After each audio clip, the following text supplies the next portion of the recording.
Kristie Noem, President Scarface's Secretary of Homeland Security. I don't know whether to refer to her as Minister of Ignorance or Minister of Cruelty, because she seems qualified for both titles. I'm sure you remember the story about Kristie Noem and her mean dog. If not, let me provide a brief recap. Kristie Noem had this dog she didn't like. She said it was a mean dog and it was unteachable. Unlike most people who would have taken the dog to an animal shelter so that maybe somebody else could adopt it and try to rehabilitate it, Kristie Noem chose a different path. She took the dog out to the back 40 and unalived it with a pew-pew. That would seem to tilt the scales in favor of Minister of Cruelty.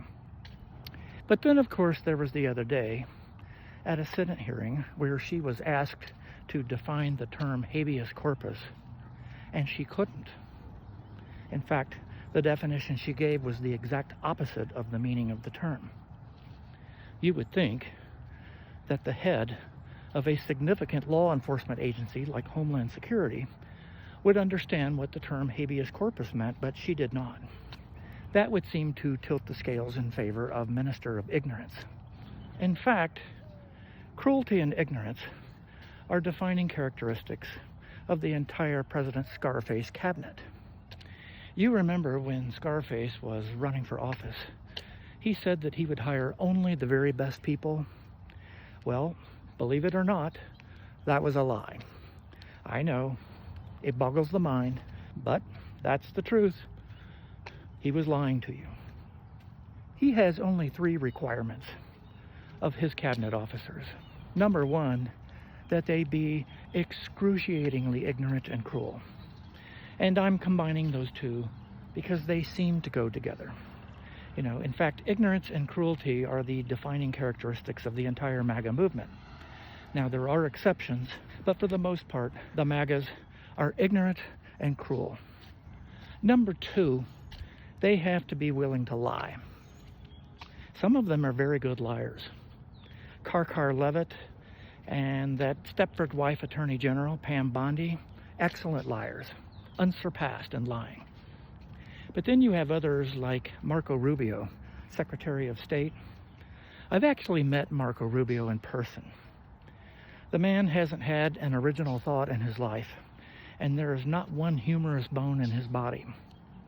But he's not a very good liar. You can see it in his eyes. When he lies, he lacks conviction. It's as if he's trying to endure the unendurable. The third requirement of President Scarface's cabinet officials is that they be unswervingly loyal to the master. They have to be willing to take one for the Gipper, to fall on their sword, to do anything and everything to protect the master, because this is not about serving the people or serving the nation.